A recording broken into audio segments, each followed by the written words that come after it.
सब लोगों को मेरा प्रणाम, नमस्कार एंड आदाब। आज जो मेरा वीडियो है वो बेसिकली सेल्फ बिलीफ पे है।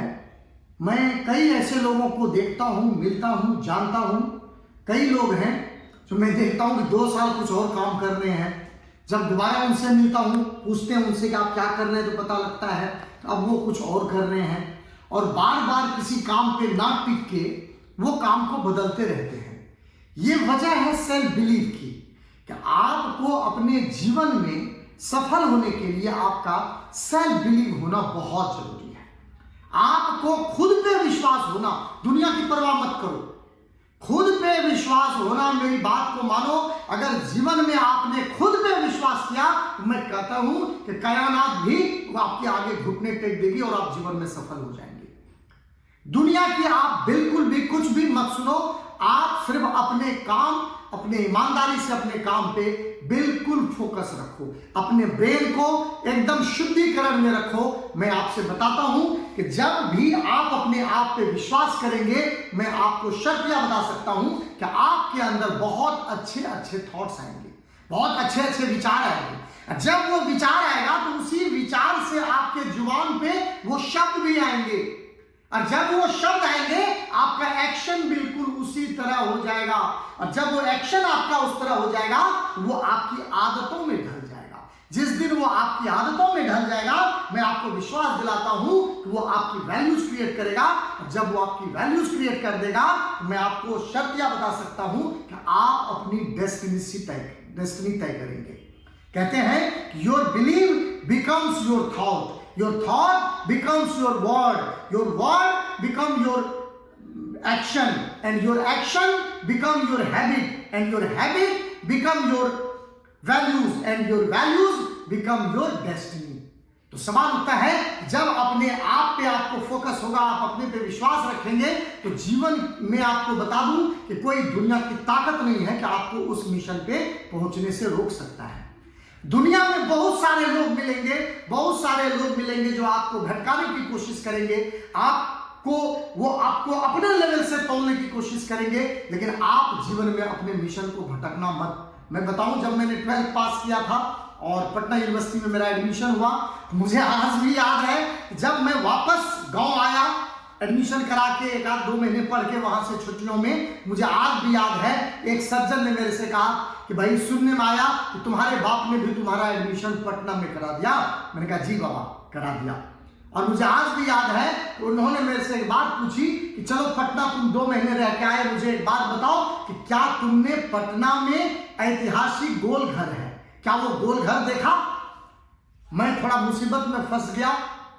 मैंने सोचा मन में, वैसे तो मैं गोल घर देख चुका था, जब मैं गया था बड़ी लालसा भी थी देखने की, देख चुका था, लेकिन जब उन्होंने कहा तो मैंने सोचा अगर मैं गोल घर की बात करूंगा तो वो कहेंगे कि बाप का पैसा डुबा रहे हो, गोल घर ही देख रहे होगे। तो मैंने उनसे कहा कि नहीं बाबा, हम अब तक तो गोल घर नहीं देख पाए। तो उनका उस पर भी जवाब था कि जो तुमने इतिहास में 5th में 6th में 7th में गोल घर के पढ़ा, तुम्हारे अंदर इतनी भी नहीं हुई, अगर मैं पटना जाऊं तो सबसे पहले मैं गोल घर देख सकूं। इसलिए मैं आपसे कह रहा हूं कि जीवन में ये गांठ बांध ले कि अपने आप पे फोकस रहना, अपने आप पे विश्वास करना।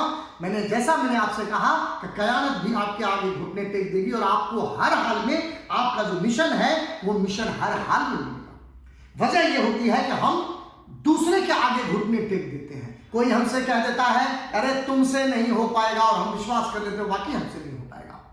आपने सर्कस के हाथी को देखा होगा, जिस हाथी को एक पतले से आप देखा होगा, जो उसका महावत होता है, जो उस हाथी को नचाता है सर्कस के अंदर, उस हाथी को वो एक पतले से धागे में बांध के रखता है। हम भी छोटे थे, बड़े हैरान होते थे कि वो इतनी विशालकाय हाथी चाहे तो वो पेड़ उखाड़ दे, और क्या वजह है कि वो हाथी वो पतली सी रस्सी को नहीं तोड़ पा रही है। भाई साहब, वजह तो बड़ा सिंपल है, जब वो हाथी बहुत छोटी थी, जन्म लिया था, उस वक्त वो रस्सी उससे बांधा गया था, और उस वक्त जब वो ताकत लगा रही थी, उस वक्त रस्सी की ताकत हाथी से ज्यादा थी। और धीरे धीरे धीरे धीरे करके उस हाथी ने अपने मानस पटल पे बिठा लिया कि इस रस्सी को मैं नहीं तोड़ सकता, मैं पेड़ उखाड़ सकता हूं, बट मैं इस रस्सी को नहीं तोड़ सकता। ठीक वही चीजें हमारे मानस पटल पे छप जाती है और हम भी ये सोचने लग जाते हैं कि हम जीवन में अपने मुकाम पे नहीं पहुंच पाएंगे, ये चीज हमारे से नहीं हो पाएगी। मैं आपको बताऊं कि संशय में ना रहें। हमें शंका खुद ही होता है। आप सब लोगों ने पढ़ा भी होगा, सुना भी होगा, टेलीविजन पे देखा भी होगा कि भाई महाभारत जब शुरू होने वाला होता है और उस वक्त जो है अर्जुन भगवान कृष्ण से पूछते हैं कि हे केशव, मुझे आप ये बताएं कि क्या वजह है कि जीवन में लोग हार जाता है, क्या वजह है कि लोग जीवन में सिद्धि नहीं पाता, क्या वजह है कि लोग कामयाब होते हुए भी, कामयाब की अंतिम सीढ़ी पे पहुंचते हुए भी जीवन में कामयाब नहीं हो पाता। और भगवान श्री कृष्ण का वो शब्द जो उन्होंने समझाया कि संशय आत्मा विनश्यति, कि जो आत्मा संशय में होगी, संशयी आत्मा, जो आत्मा संशय में होगी उसका विनाश तो भाई साहब हर हाल में निश्चित है। अगर हम खुद ही अपने आप पे डाउट करेंगे, चाहे दुनिया हमारे ऊपर भरोसा कर ले, भाई साहब हम जीवन में कुछ भी नहीं कर पाएंगे।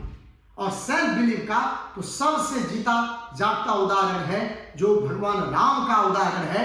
जब सीता मां का हरण हो गया, आप सब लोग जानते हैं, जब सीता मां का हरण हो गया और भगवान राम बिल्कुल भी संशय में नहीं थे, उनको बिल्कुल भी डाउट नहीं था कि क्या पता सीता मां का खोज हो पाएगा या नहीं हो पाएगा।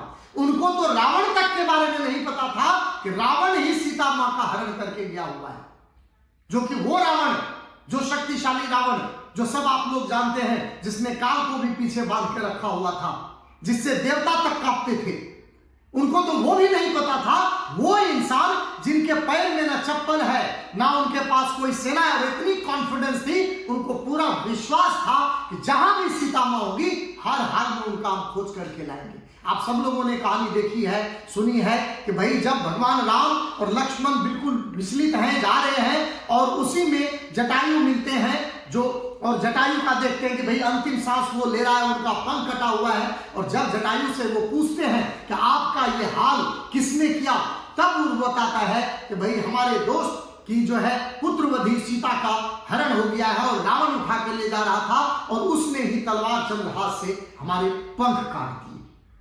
और जिसपे भगवान राम उनको समझाते हैं कि आप बिल्कुल भी चिंता ना करें, सीता मां की बिल्कुल खोज होगी, बिल्कुल लाएंगे। जिसपे वो सुनिए उनकी बातें जटायु की। जटायु कहता है कि हे राम, आप तो जगत में प्रसिद्ध हो राम के नाम से, और जब मैं आपकी गोदी में मैं मर रहा हूं और मैं तो सीधा स्वर्ग लोक को जाऊंगा, तो जब वहां मेरे मित्र मिलेंगे दशरथ, और राजा दशरथ जब मेरे से पूछेंगे कि तुम्हारा हाल ये किसने किया, तो क्या मैं उनको बताऊं कि आपके पुत्र वधु का जो है सीता जी का हरण हो गया है।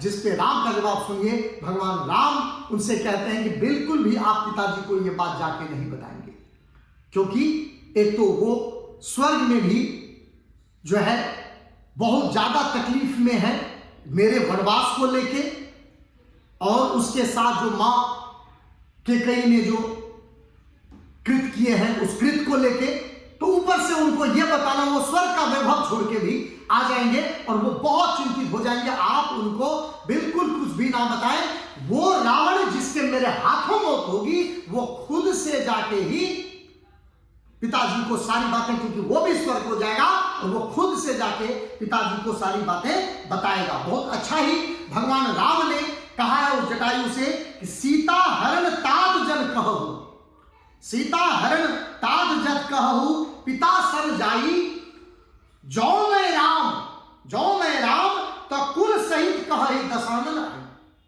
अगर आपने मुझे राम कहा है तो मैं आपको ये प्रतिज्ञा करता हूं कि जब मैं रावण का वध करूंगा और जब वो स्वर्ग को जाएगा तो कुल समेत उसको मारूंगा, और जाके वो पिताजी से खुद ही अपने बेटे राम की कहानी सुनाएगा कि रावण ने मेरा ये हाल किया। तो दोस्तों, जीवन में जब आप सेल्फ बिलीव के साथ चलते हैं और आपको पूरा अपने आप पे पूरा फोकस होता है, विश्वास होता है, जिस तरह से भगवान राम को भी पूरा विश्वास था और भगवान राम को भी राम के मिशन में हनुमान मिला, मैं आपको बताता हूं आपके मिशन में भी आपको हनुमान मिलेगा। मैं दावे के साथ कह सकता हूं भाई साहब मुझे भी मिला है, मैं दावे के साथ कह सकता हूं। तो जीवन में कभी भी अपने ऊपर से विश्वास मत हटाना, अपने आप को फोकस रहना। आज मेरा वीडियो इसी चीज के लिए है। सब लोगों को मेरा विनम्र विनती है कि जो हम ये कर रहे हैं जीवन में, अपने इतने सालों का जो मेरा अनुभव है, 25 साल का अनुभव है, वो सबके बीच शेयर करता हूं। अगर मेरा वीडियो आप लोगों को अच्छा लगा हो और कहीं भी आपको लगा हो कि मुझे ये बहुत अच्छा लग रहा है, तो फिर मैं ये जरूर कहूंगा कि इस वीडियो को जो है बेल आइकन दबाने से बिल्कुल ना भूलें, सब्सक्राइब करने से बिल्कुल ना भूलें, ताकि जो मेरे जहन में है वो आप तक अगली बार भी पहुंच सके। मेरा बहुत बहुत धन्यवाद। Thank you. All the best.